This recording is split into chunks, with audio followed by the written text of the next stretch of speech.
Hello everyone, मैं कशिश आप सभी का बहुत बहुत स्वागत करती हूँ अपने इस यूट्यूब चैनल में। आज की वीडियो में हम पढ़ने वाले हैं घटना चक्र की 62 एनसीईआरटी की हिस्ट्री की ऑडियो बुक सीरीज में 4 चैप्टर। यह 4 चैप्टर का सेकंड पार्ट है। चलिए बिना देरी के अपनी आज की इस वीडियो को स्टार्ट करते हैं। सबसे पहला टॉपिक है मानव के स्थायी जीवन की शुरुआत। जैसा कि हम इस चैप्टर के फर्स्ट पार्ट में पढ़ चुके हैं कि शुरुआती मानव कैसा था और किस प्रकार से मानव की उत्पत्ति हुई और यह इसकी शुरुआत कहाँ से हुई, वह लोग कैसे अपना जीवन यापन करते थे, किस प्रकार से भोजन क्या उनका भोजन क्या था, इन सभी की चर्चा हम पिछले फर्स्ट वीडियो में कर चुके हैं। अब हम बात करते हैं मानव के स्थायी जीवन की शुरुआत। हमने पिछले हफ्ते में पढ़ा था, पिछले पार्ट में पढ़ा था कि मानव जो था उसका एक स्थायी जीवन नहीं था, क्योंकि वह इसको वहाँ भोजन नहीं था, वहां पे पानी नहीं था, तो लोगों को सही जगह पर घूमना पड़ता था, जिसके काफी सारे कारण हम पढ़ चुके हैं। तो अब हम बात करते हैं कि धीरे धीरे मानव जो था वो एक स्थायी जीवन की तरफ बढ़ता है। तो ये स्थायी जीवन की शुरुआत कैसे होती है? मानव को जैसे जैसे अपने आसपास की वस्तुओं का अधिक ज्ञान होता गया, वैसे वैसे अधिक सुविधापूर्ण जीवन बिताने की उसकी लालसा बढ़ती चली। यानी कि जैसे जैसे मानव को आसपास की जो वस्तुएं थी इनका ज्ञात होता चला गया, उसको सुविधापूर्ण जीवन बिताने की उसकी जो लालसा थी वो और बढ़ती चली गई। कुछ नई खोजें हुई, जैसे पौधे उगाना, अन्न पैदा करना। इससे भी व्यक्ति का रहन सहन बदलता चला गया। भूमि में बीज डालने और पानी देने से पौधे उगते हैं, और यह कृषि की शुरुआत थी। उन्होंने एक स्थान पर, यानी कि जब कृषि की शुरुआत हुई, एक स्थायी जीवन की भी शुरुआत हो गई। कृषि तो एक जगह पर टिके रहकर ही करेंगे ना, तो किसानों का जब जीवन का प्रारंभ हुआ तो उससे स्थायी जीवन की शुरुआत कही जाती है। क्योंकि अगर कृषि करनी होगी तो हमें एक जगह चाहिए होगी जहाँ पर हम खेती कर सकते हैं। ऐसा तो है नहीं हमने यहाँ पर बीज बीज उगा लिए, खेती कर कृषि कर लिया, वो कहीं और चले जाए। नहीं, जब तक हम पर फसल नहीं अगर वहीं रहना पड़ेगा। तो स्थायी जीवन हो गया ना। स्थायी जीवन क्या होता है? एक जगह पर टिककर है ना। पौधे उगाना और अन्न पैदा करना कृषि एक महत्वपूर्ण खोज थी। यानी कि उस समय में वो खोज हुई थी। तो ये शुरुआती मानव थे और इनको आग का भी ज्ञान नहीं था। आगे एक अचानक से आविष्कार होता है जिससे हमने पढ़ा था। तो उस समय में जब पौधे उगाना, अन्न पैदा करने जैसी चीजें हुई ना, तो ये एक महत्वपूर्ण खोज मानी जाती। क्योंकि क्योंकि अब लोगों को भोजन की तलाश में एक जगह से दूसरी जगह पर भटकने की कोई जरूरत नहीं। इस तरह से उन्होंने एक स्थायी किसान का जीवन शुरू कर दिया। इस तरीके से क्या हुआ कि स्थायी किसान का जो जीवन था वो शुरू होता चला गया। जीवन पद्धति में परिवर्तन। भारत के विभिन्न भागों में विभिन्न कालों हुए। हमारे देश के अधिकांश स्थानों में परिवर्तन आज से करीब 4 से 5 हजार साल पहले हुए। यानी कि अधिकांश जगह पर ये जो परिवर्तन है, यानी कि स्थायी जीवन की जो शुरुआत है, 4 से 5 हजार साल पूर्व मानी जाती है। अब हम बात करते हैं कि पशुपालन की, यानी कि पशुपालन की शुरुआत कैसे? क्योंकि शुरुआती मानव कैसा होता था? जानवरों को शिकार कर उनको खाता था, लेकिन धीरे धीरे पशुपालन की शुरुआत, लोगों को पता चल गया था कि जंगली पशु से पालतू पशु बनाया जा सकता है। हमने के लोग ये समझ चुके थे कि जंगली पशु जो है पालतू पशु बना के अपने घरेलू उपयोग में लाया जा सकता है। उदाहरण के लिए जंगली बकरे बकरियों को केवल मारा जा सकता था और उनका मांस खाया जा सकता था। लेकिन जो पालतू बकरियां होती थी, यानी कि जो जंगली बकरी होते थे, उनको तो केवल उनका मांस खाने का शिकार कर सकते थे। लेकिन जो पालतू बकरियां होती थी, जो प्रतिदिन दूध देती थी, उनसे और बकरियां पैदा की जा सकती थी, इनमें से कुछ है भी था। यानी कि और बकरियां बकरियां जो थी वो और बकरियां पैदा करती थी। उससे क्या होता था, जो बकरियां थी वो दूध देती थी। तो लोगों के समझ में आने लगा था कि जानवरों को शिकार के साथ साथ खाने के अलावा भी हम उनको पालकर कुछ अन्य काम भी करवा सकते हैं, अन्य चीजें में खिला सकते हैं, जैसे कि जानवरों को में दूध मिलने लगा। शिकार के लिए उनको बाहर जाने की जरूरत नहीं थी, क्योंकि बकरियां पाल कर थे, तो जो एक बकरी से दूध निकालते थे, दूसरी बकरी होती थी उसको वो खा लेते थे। अब पालतू बनाए गए दूसरे पशु, बकरी के बाद जो दूसरा पशु पालतू बनाया गया था वो था भेड़ और ढोर। ढोरों ढोरों का बड़ा लाभ होता था, क्योंकि इनसे नहीं केवल भोजन मिलता था बल्कि हल जोतने और गाड़ी खींचने के लिए। पहले के समय में कोई पशु जिसका नाम ढोर होता था, और ये क्या करता था, ये भोजन तो देता ही था लोगों को, लेकिन ये हल जोतता और गाड़ी खींचने का भी काम करता था। इससे लोग को बहुत मदद मिलती। नेक्स्ट टॉपिक आ जाता है हमारे धातुओं की खोज। जब लोग एक स्थान पर स्थायी रूप से बस गए और अन्न पैदा करने लगे, तो उन्हें सर्वप्रथम पेड़ों और झाड़ियों को काट कर जलाते। अब क्या हुआ कि विभिन्न प्रकार की धातुओं की खोज होने लगी और लोगों ने पेड़ और झाड़ियों को काटा और उनको जलाकर जमीन साफ करने लगे, ताकि वो वहां पर खेती कर सके। तभी लोग सही रूप से बच सकते हैं ना। क्योंकि स्थायी जीवन के लिए वहां पर उस समय में आज कितनी टेक्नोलॉजी तो नहीं थी, तो डेवलपमेंट तो नहीं था, तो लोगों को कृषि करनी पड़ती थी और कृषि के लिए उनको जमीनें साफ करनी पड़ती थी। तो यहीं से धातु की शुरुआत। स्थायी निवास के लिए दो आविष्कार बहुत ही सहायक सिद्ध हुए। सबसे पहला पत्थर की कुल्हाड़ी का आविष्कार हुआ, जिससे कि स्थायी निवास के जीवन में थोड़ा आसानी हुई। क्यों? क्योंकि अब वो स्थायी निवास करेंगे, कृषि करेंगे, रहेंगे तो कृषि चाहिए, और कृषि के लिए जमीन बिल्कुल साफ होनी चाहिए। तो जमीन साफ करने के लिए पत्थर की कुल्हाड़ी का उपयोग करते थे। इससे पेड़ और झाड़ियां काटते थे। दूसरा था आग। आग खून जलाकर खेती योग्य जमीन, यानी कि जो भी कूड़ा कचरा होता था उसको जला देते थे, जिससे कि जो जमीन थी वो एकदम तैयार हो जाती थी खेती के लिए। दोनों चीजों की वजह से भी स्थायी जीवन में और अधिक लाभ लोगों को मिला। पत्थर की कुल्हाड़ी से पेड़ काटना बड़े परिश्रम का काम था, लेकिन ये बहुत ही मुश्किल था, क्योंकि पत्थर की कुल्हाड़ी कुल्हाड़ी जो थी पत्थर की थी, उससे पेड़ काटना काफी मुश्किल काम होता था। लेकिन सौभाग्य से अन्य खोज परंतु सौभाग्य था, यानी कि लक था, कि एक दूसरी खोज हुई जिससे पेड़ों को काटना और आसान बना देगी। एक ऐसी धातु की खोज थी, यानी कि जब पहले लोगों को धातुओं का ज्ञान नहीं था, तो लोग पत्थर की कुल्हाड़ी से ही पेड़ों को काटा करते थे, जमीन को करते थे। लेकिन धीरे धीरे धातु की खोज हुई, जिसमें सबसे पहले धातु तांबा ही, और तांबे से लोगों ने तांबे की कुल्हाड़ी बनाई, जिससे वो पेड़ों को काटने लगे। बाद में तांबे के साथ साथ दूसरी धातुएं मिलाई गई, जैसे रांगा, जस्ता या सीसा, यानी कि तांबे के साथ एक सभी धातु को मिश्रण बाद में किया जाने लगा, और एक मिश्र धातु बनी जिसको कांसा कहा गया। यह सब कैसे हुआ? कच्ची धातु के पिंड को पिघलाकर, हमें यह मालूम नहीं है। हालांकि इस बात की हमें ये भी जानकारी नहीं मिलती कि कच्ची धातु जो थी उसको पिघलाकर किस प्रकार से ये धातु बनाई जाती थी। धातु की हमें छुरियां मिली, कुल्हाड़ी मिली, पत्थर के औजार मिले जो कि बहुत पुराने हैं, और ये इन पुराने हैं तो इससे सिद्ध होता है कि इससे लोग बहुत बेहतर काम कर सकते हैं। दूसरे में मनुष्य केवल पत्थर के औजारों का इस्तेमाल कर रहा है, उसे पाषाणी कहा जाता है। यानी कि अगर हम पाषाण काल की बात करें तो पाषाण काल को 3 भागों में बांटा गया। पाषाण काल, पूरा पाषाण काल के 3 पार्ट है, फिर इसके बाद मध्य पाषाण काल है, फिर नव पाषाण काल है। तो पाषाण युग का मतलब होता था पत्थर का युग, यानी कि जिस समय मनुष्य केवल पत्थर का उपयोग करते थे। मनुष्य ने पत्थर के छोटे छोटे औजारों के साथ साथ धातु के औजारों का इस्तेमाल शुरू हो गया था। जब मनुष्य पत्थर के साथ साथ अन्य धातु के औजार का इस्तेमाल शुरू करने लगा तो उसे ताम्र कांस्य ताम्र पाषाण युग जैसा नाम दिया जाने लगा। भारत में कई स्थानों से इस युग की इस युग में कांसे की कुल्हाड़ी और छुरियां मिलती है, यानी कि भारत में ऐसे बहुत सारे स्थान थे जहाँ से तांबे की या कांसे की कुल्हाड़ी और छुरियां भी मिलती है। पाषाण युग की बात करें तो पाषाण युग में केवल पत्थर के औजारों का इस्तेमाल होता था। कांस्य युग, इसको ताम्र पाषाण युग भी कहा जाता है, इसमें पत्थर के छोटे छोटे औजार या फिर धातु के औजारों का इस्तेमाल होता था। ऐसे कुछ स्थान है जैसे ब्रह्मगिरी, नवदा टोली, इन सभी से हमें औजारों के साक्ष्य मिलते हैं। नेक्स्ट टॉपिक आता है पहिए का आविष्कार, यानी कि सबसे पहले स्थायी जीवन की शुरुआत हुई, फिर औजारों की शुरुआत हुई जिससे लोगों को खुशी हुई। अब आता है पहिए का आविष्कार। यह एक अत्यंत महत्वपूर्ण खोज मानी जाती है। चाक या पहिया, कोई नहीं जानता था कि पहिए की खोज किसने की, कहाँ पर हुई और कब हुई। हालांकि इस बात की कोई भी जानकारी नहीं है कि कब हुई, कहाँ हुई और किसके द्वारा की गई। लेकिन इस खोज से आदमी के जीवन में, यानी कि इस खोज से जो मनुष्य जीवन था उसमें बहुत तेजी से प्रगति हुई। क्या था इसमें? एक पहिया था जिसकी खोज हो गई, जिसकी मदद से लोगों को काफी ज्यादा फायदा हुआ। हालांकि पहिए या चक्र की आवश्यकता आज भी है, फिर वह चाहे हाथ की घड़ी हो जिसमें छोटी चीज के लिए हो, ये रेलगाड़ी जैसी बड़ी चीज के लिए।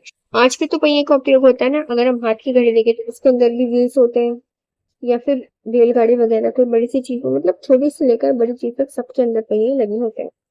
पहिए के आविष्कार से जीवन के अनेक प्रकार से काफी सुगम बना दिया, यानी कि जब पहिए का आविष्कार हुआ तो जीवन जो था वो बहुत सुगम बन गया। उदाहरण के लिए पहिए के प्रयोग से पहले लोग एक स्थान से दूसरे स्थान तक पहुंचने के लिए या तो पैदल जाते थे किसी पशु की पीठ पर, यानी कि जब तक पहिए का आविष्कार नहीं हुआ था उससे पहले लोग क्या करते थे, एक जगह से दूसरी जगह पर जाने के लिए किसी पशु की पीठ का उपयोग करते थे, यानी किसी पशु पर बैठकर ही जाते थे, क्योंकि बहुत प्राचीन काल की बात है, उस समय कोई ऐसा साधन वगैरह नहीं था, तो इसलिए लोग पशुओं का उपयोग करते थे आवागमन के लिए।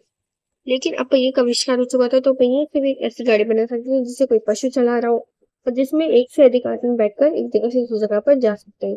पहिए ने भारी चीज को पहिए की मदद से, वो काफी भारी सामान था, उसको एक स्थान से दूसरे स्थान तक ले जाने में बहुत आसानी होने लगी।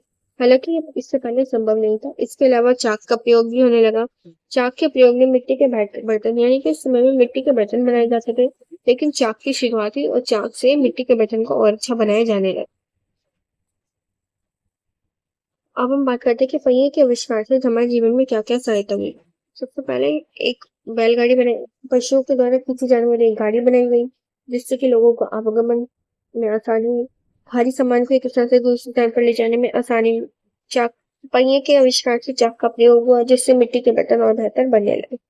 नेक्स्ट टॉपिक है मानव विकास के चरण। अब हम बात करते हैं कि मानव जो था उनसे विकास किन किन चरणों में हुआ? तो मानव का विकास 3 चरणों में हुआ था। पूरा पाषाण काल, मध्य पाषाण काल और नवपाषाण काल। पूरा पाषाण काल को में 3 भागों में बांटा गया है। तो पूरा पाषाण काल की बात करते हैं हम। मानव के आरंभिक इतिहास के 1000 वर्षों के एकमात्र अवशेष है, यानी कि इसके हमें बहुत सारे अवशेष मिले। हालांकि पाषाण काल से लेकर नवपाषाण काल तक के हमें कोई भी लिखित साक्ष्य नहीं मिले। केवल और केवल हमें इसके पुरातात्विक साक्ष्य मिले। हालांकि इसके काफी ज्यादा साक्ष्य मिले, परंतु इसके इतने लिखित साक्ष्य नहीं। इसलिए इसको इतना महत्व नहीं दिया जाता है। हालांकि इसको पढ़ा जाए। पत्थर के, जैसे कि अगर हम पाषाण काल की बात करें तो हमें यहाँ पर पत्थर के काफी सारे अनगढ़ औजार मिले, जिनका इस्तेमाल शिकार अन्य कामों में होता था।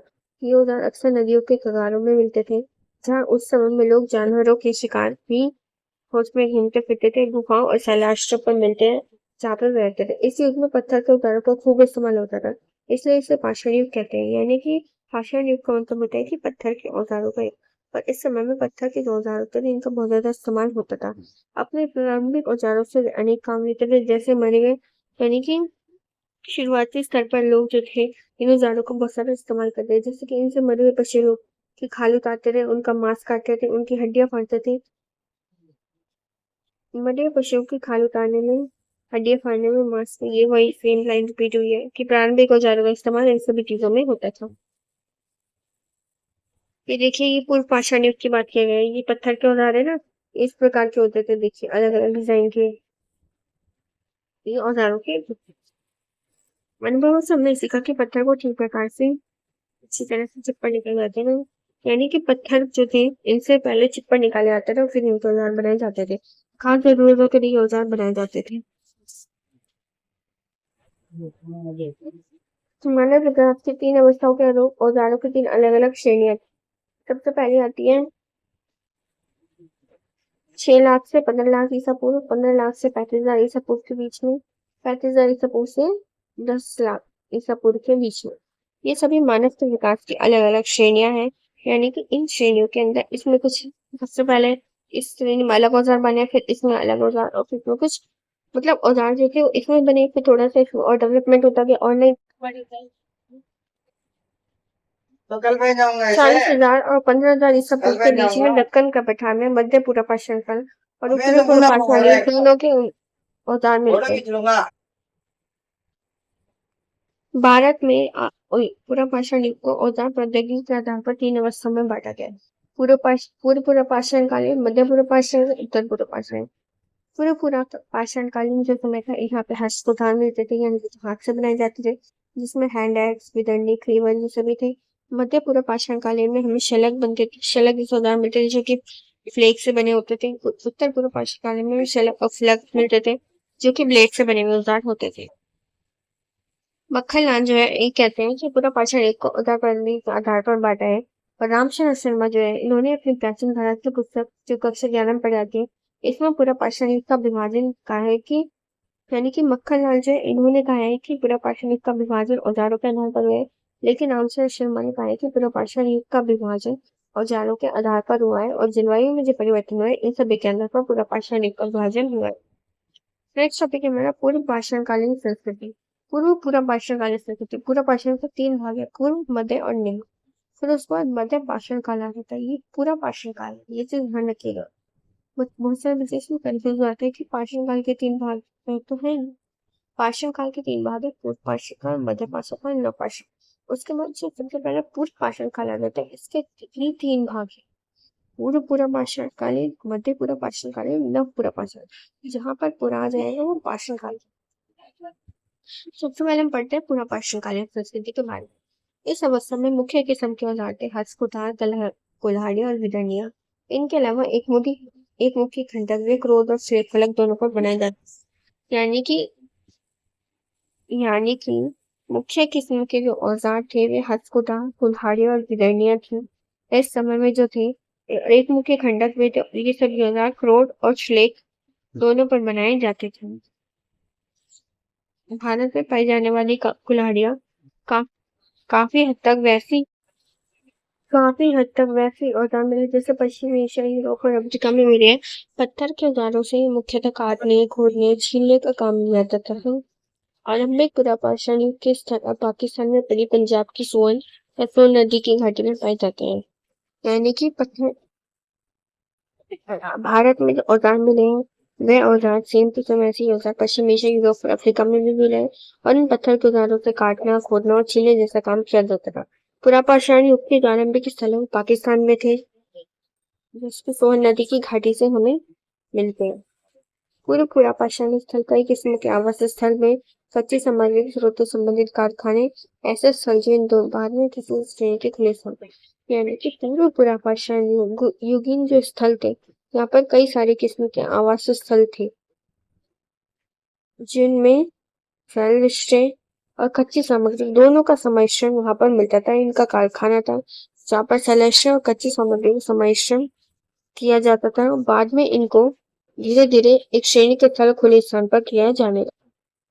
पत्थर के इन औजारों को बनाने के लिए इस्तेमाल की जाने वाली कच्ची सामग्री, यानी कि पत्थर के जो औजार बनाए जाते हैं उनके लिए बहुत सारी कच्ची सामग्री का इस्तेमाल किया जाता है। तो कच्ची सामग्री में क्या करता है, अलग अलग किस्म के पत्थर आते हैं, जैसे बिल्लू और चट और स्फटिक और बेसलाट, ये सभी पत्थरों के नाम है और इन सभी को कच्ची सामग्री के रूप में पत्थरों यानी कि कच्ची सामग्री कहा जाता है। यानी कि इन पत्थरों को इस्तेमाल किया जाता है औजारों बनाने में। जैसे कि नदियों और चबूतरा आदि में देखा गया है कि औजार रेत, गाद और आदि से ढके हुए पाए गए हैं। यानी कि नदियों और चबूतरा आदि से हमें कुछ ऐसे औजार मिले हैं जो कि रेत से, गाद से, ये इन सभी चीजों से ढके हुए हैं। पूर्व पुरापाषाण युग इन औजार सिंधु, सरस्वती, ब्रह्मपुत्र, गंगा के मैदानों को छोड़कर पत्थरों के रूप में यहाँ पर कच्ची सामग्री उपलब्ध नहीं थी। यानी कि अगर हम पुरापाषाण युग के औजारों की बात करें तो सिंधु, सरस्वती, ब्रह्मपुत्र, गंगा के मैदानों के अलावा पत्थरों के रूप में कच्ची सामग्री हमें और कहीं से नहीं मिली। वास्तव में भारत भर में काफी बड़े क्षेत्र में हमें औजार मिले हैं। पूर्व पुरापाषाण स्थल, अब हम कुछ पूर्व पुरापाषाण स्थलों के नाम देख लेते हैं। सबसे पहले नाम आता है जो कि कश्मीर में बेलन घाटी, जो कि यूपी में, सिंगी 16 सिंगी तालाब राजस्थान में, भीमबेटका जो कि मध्य प्रदेश में। भीमबेटका में आपको तीनों कालों के स्थल देखने को, अर्थात तीनों कालों के स्थलों में भीमबेटका का नाम होता है, क्योंकि भीमबेटका से हमें पाषाण काल के तीनों कालों के साक्ष्य मिले। यहाँ से हमें चित्रकारी के साक्ष्य मिले। ये गुफाएं जो कि एमपी में है, आरामगढ़ जो कि एमपी में, नेवासा जो कि महाराष्ट्र में, हम्पी कर्नाटक में, अतिथुकम जो कि तमिलनाडु में, ये सभी पूर्व पुरापाषाण युगीन स्थलों के नाम हैं। ये स्थल कश्मीर और हिमाचल प्रदेश की शिवालिक पर्वतमाला, पंजाब, उत्तर प्रदेश की बेलन घाटी, राजस्थान के पहाड़ी क्षेत्र और बैराज बेसिन, मध्य प्रदेश की नर्मदा मानसून घाटियों, कर्नाटक में मालप्रभा और घाट प्रभा की बेसिन, महाराष्ट्र के अनेक क्षेत्रों, तमिलनाडु, चेन्नई के निकट क्षेत्रों, छोटानागपुर पठार, उड़ीसा, पश्चिम बंगाल, मध्य प्रदेश के क्षेत्रों में व्यापक रूप से फैले हुए। यानी कि जो हमने ऊपर अभी पुरापाषाण युगीन स्थलों के नाम पढ़े, ये सभी स्थल इन सभी क्षेत्रों में हमें व्यापक रूप से देखने को मिले हैं। इन सभी स्थलों पर गुफाओं, शैलाश्रय मतलब होता है कि जिस समय में चलते थे कि घर तो होते नहीं थे, तो लोग क्या करते थे, चट्टानों से रहने के लिए गुफा सी बना लेते हैं। ठीक है, उसी को शैलाश्रय कहा जाता है, यानी कि चट्टानों से बने आश्रय। वो भी हमें मिले। गुफाएं थोड़ी अलग होती थी, तो गुफाएं खुद से बनी होती थी, और जब है ना नेचुरली होती थी, और जो चीज नेचुरल नहीं होती, लेकिन जो चट्टानों से मानव निर्मित बनाई जाती थी, शैलाश्रय कहा जाता था। तो गुफाओं और शैलाश्रय दोनों के साक्ष्य मिले हैं। मोटा मोटी 1 लाख ईसा पूर्व के ये माने जाते हैं। शैलाश्रय का उपयोग मानव के ऋतुकालीन, यानी कि क्या होता था, जब ऋतु का मौसम के अनुसार मानव के साथ शैलाश्रय बनाता रहा। यानी कि ये लोग घूमते फिरते रहते थे, वहाँ जीवन था। हालांकि सर्दियों की शुरुआत हो चुकी थी, लेकिन क्या होता था, कभी जैसे घर का विकास तो नहीं होता, तो ये लोग क्या करते थे, जब कुछ बारिश आती थी, आंधी तूफान या कोई ऐसा मौसम होता था जिस समय में बाहर नहीं रह सकते, तो ये लोग क्या करते थे, शैलाश्रय निर्माण करते थे। शैलाश्रय किससे बनते थे, चट्टानों से। आज को साथ द्वितीय हिमालय अंतर्विमान इंटरग्लेशियर के समय में जमाव से मिले इस अवधि में जलवायु की नमी कम हो गई, यानी कि काफी ज्यादा जलाशय हमें द्वितीय हिमालय अंतर्विमान के समय में समय से मिले, क्योंकि इस समय में जलवायु जो थी बहुत ज्यादा नमी हो चुकी। भारत में आरंभिक पुरापाषाण युग 6 लाख वर्ष से अधिक पुराना नहीं है। ये तिथि महाराष्ट्र के बोरी नामक स्थान को दी गई है। भारत में किसी भी आरंभिक पुरापाषाण स्थल के लिए प्राचीनतम तिथि है, यानी कि अगर हम भारत का जो आरंभिक पुरापाषाण युग है, 6 लाख वर्ष से अधिक पुराना नहीं माना जाता। महाराष्ट्र में बोरीवली नामक स्थान खोजा गया और सबसे पुराने स्थल माना जाता है, और इसी स्थल को 6 लाख वर्ष पुराना कहा गया है, और ये भारत में आरंभिक इसको सबसे प्राचीनतम स्थल कहा जाता है। यानी कि पुरापाषाण युग का सबसे प्राचीनतम स्थल बोरी है, जो कि महाराष्ट्र से है, और इस स्थान को 6 लाख वर्ष पूर्व पुराना माना गया है और यह कहा गया है कि इससे पुराना कोई भी पुरापाषाण युगीन स्थल अभी तक खोजा नहीं गया। मक्खनलाल की जो प्राचीन भारत की जो बुक है जो कि मुझसे ग्यारह में पढ़ते हैं, इसमें उन्होंने लिखा है कि शिवालिक पहाड़ियों के जिन विभिन्न स्थलों में पत्थरों के औजार प्राप्त हुए वे 12 से 20 लाख वर्ष तक पुराने हैं। पत्थरों के औजारों की एक अन्य तारीख महाराष्ट्र के बोरी नामक स्थल से प्राप्त हुई है जो कि 13.8 लाख पुरानी है। यानी कि शिवालिक की पहाड़ियों से हमें बहुत सारे स्थलों में पत्थर के औजार मिले हैं। ये 12 से 20 लाख वर्ष तक पुराने हैं। पत्थरों के औजारों की एक अन्य तारीख महाराष्ट्र में बोरी नामक स्थल से प्राप्त हुई है जो कि 13.8 लाख पुरानी है। पत्थर के औजार हमें शिवालिक की पहाड़ियों से मिले और ये औजार कितने पुराने माने जाते हैं? ये 12 से 20 लाख वर्ष पुराने माने जाते हैं। और इन्हीं औजारों के आधार पर जो महाराष्ट्र में बोरीवली नामक स्थान खोजा गया है, इसको भी 13 लाख वर्ष पुराना कहा गया। इस समय में क्या कौन कौन से औजार होते थे? इस समय के लोग जो थे वो क्या औजार का उपयोग करते थे? ये लोग कुल्हाड़ी का, हथकुठार का या हैंडएक्स का उपयोग करते थे। आरंभिक पुरापाषाण युग के स्थल पाकिस्तान में स्थित पंजाब की सोन नदी घाटी पर, यानी कि सबसे आरंभ के जो पुरापाषाणी स्थल थे वह वर्तमान में पाकिस्तान के पंजाब प्रांत में सोन नदी की घाटी से हमें मिलते हैं। कई स्थल कश्मीर और थार मरुस्थल से भी हमें देखने को मिलते हैं। नेक्स्ट टॉपिक है हमारा मध्य पुरापाषाण काल की संस्कृति, यानी कि पुरापाषाण काल हमने पढ़ लिया, उसके अंदर हमने पूर्व पुरापाषाण काल के बारे में, अब हम पाषाण काल के अंदर ही पुरापाषाण काल के अंदर ही मध्य पुरापाषाण काल के बारे में पढ़ेंगे। मध्य पुरापाषाण की जिन औजार प्रौद्योगिकी बुनियादी की विशेषता थी सलग निर्मित औजार उद्योग, यानी कि इस समय में जो औजार निर्मित हुए थे, मतलब ये कहा जाता है कि औजारों की बुनियाद यह थी, यानी कि औजारों की तकनीक विकसित हुई थी उसकी बुनियाद यहाँ से ही शुरू हुई थी मध्य पुरापाषाण समय से। इस समय में शलक निर्मित औजार बनाए जाते थे। औजार शलक पपड़ी पर बनाए गए थे, कंकरों अथवा बटी कास्मों से प्राप्त की गई थी। यानी कि ये सभी औजार शंकरों पपड़ियों पर बनाए गए थे और ये कंकरों और बटी कास्मों से प्राप्त की गई थी।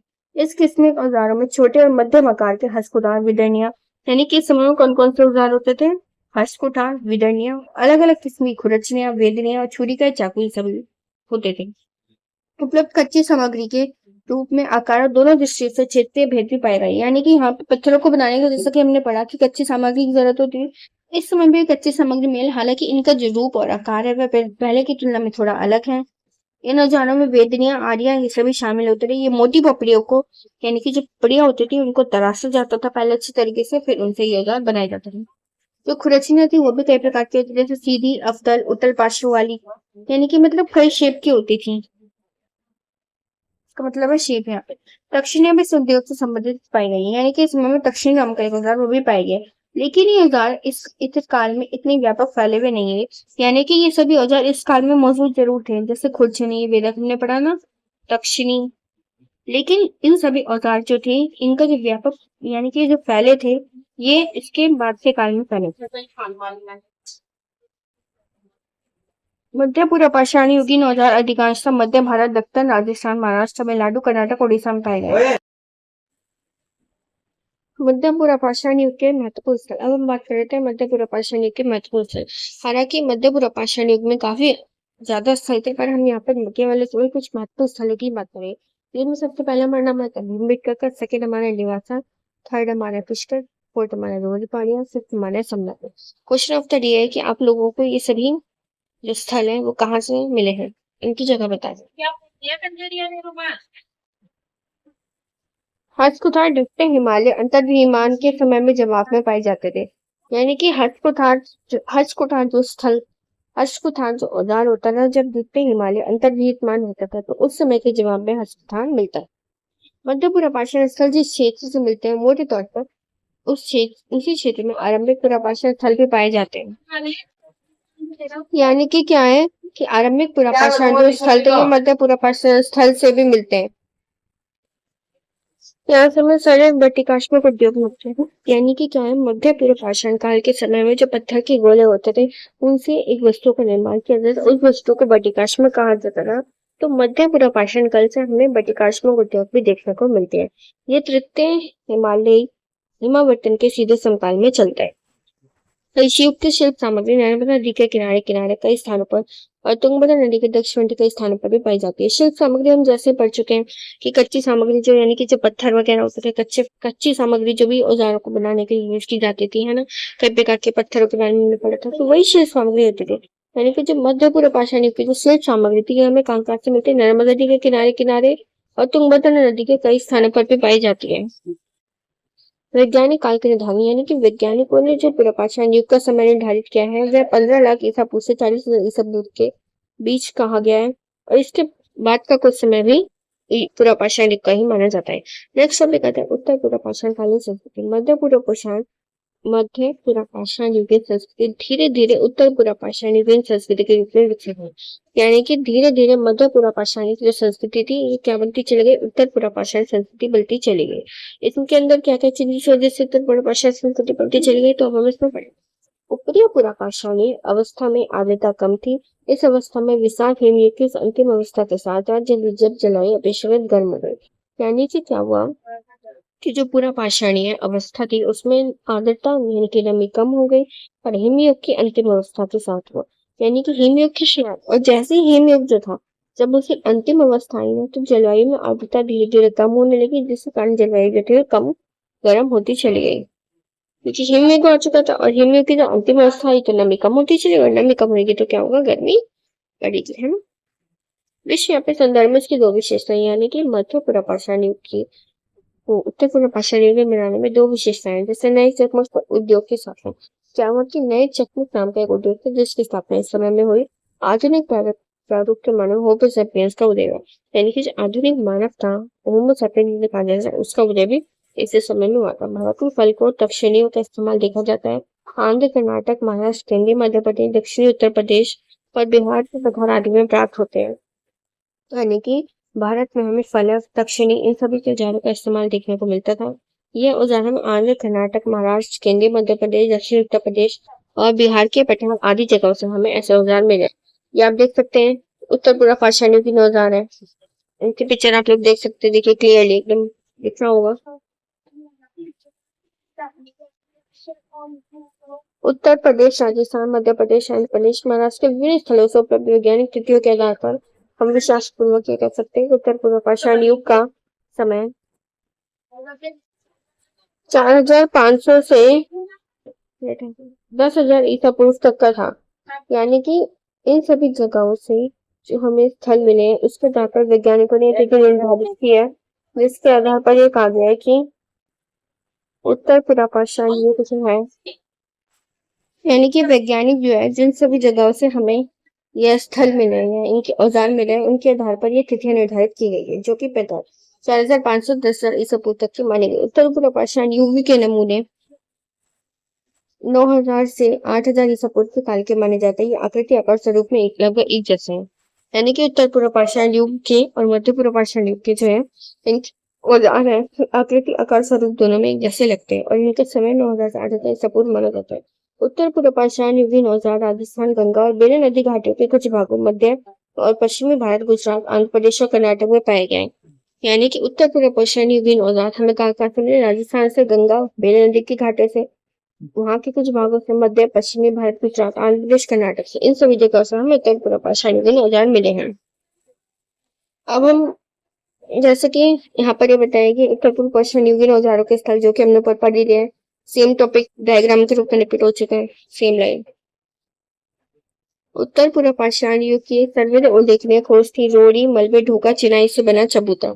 यानी कि उत्तर पूर्व पाषाण युग में सबसे महत्वपूर्ण चीज जो खोजी गई वे क्या था कि यहाँ से हमें एक रोड़ी, मलबे, ढोका, चिनाई से बना, यानी कि रोड़ी मलबे से बना हमें एक चबूतरा मिला है, जो कि 85 सेंटीमीटर जिसका व्यास है, और ये गोलाकार है। और रोड़ी मलबे से निर्मित इस चबूतरे इस स्थल के शेष समूचे भाग में, यानी कि ये रोड़ी मलबे से निर्मित चबूतरा और इसका जो शेष पूरा भाग है वह, यानी कि इसका कुछ भाग तो रोडीमल से बना हुआ है, और इसका कुछ भाग शेष जो भाग है बचा हुआ है, यानी कि जो रोडीमल से नहीं बना है वो भाग चट चट के कलात्मक वस्तुओं से बना हुआ है। उत्तर पूर्व पाषाण युग के अंतिम आखेटा संग्रह के किसी समुद्र निर्मित, यानी कि ऐसा माना जाता है कि उत्तर पूर्व पाषाण युग में जो अंतिम आखेटक संग्रह थे, आखेटक यानी कि जो शिकारी वगैरह थे या जो भोजन इकट्ठा करते थे उन सभी लोगों को कहा जाता है आखेटक, यानी कि शिकारी और संग्रह करते हैं, यानी कि इकट्ठा करने वाले। इनमें से किसी एक समूह के द्वारा यह चीज चबूतरा बनाया गया है।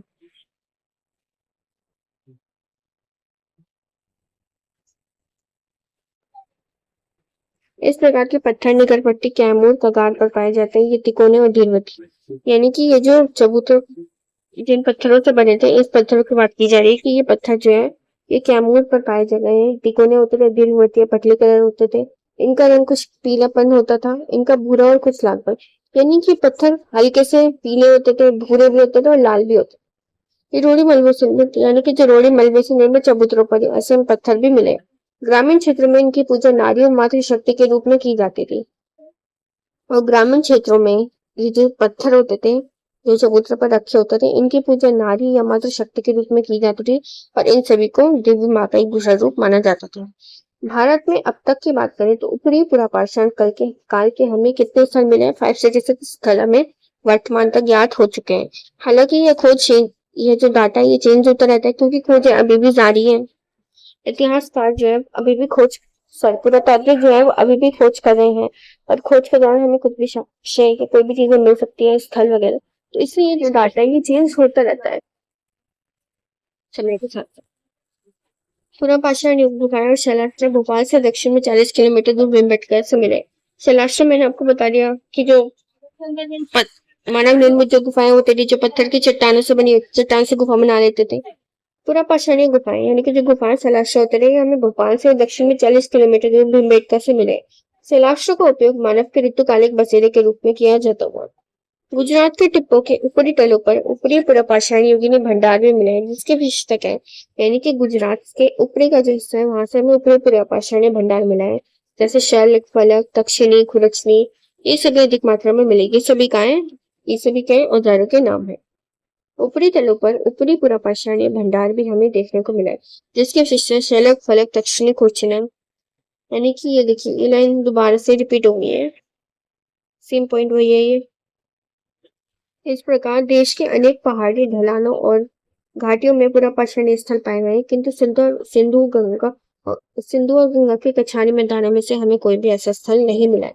यानी कि अनेक पहाड़ी ढलानों और नदी घाटियों से हमें पुरापाषाणी स्थल मिले हैं, लेकिन सिंधु और गंगा का कछारी मैदान ऐसा है जहां से हमें कोई भी पुरापाषाणी स्थल वर्तमान तक ज्ञात नहीं हुआ है।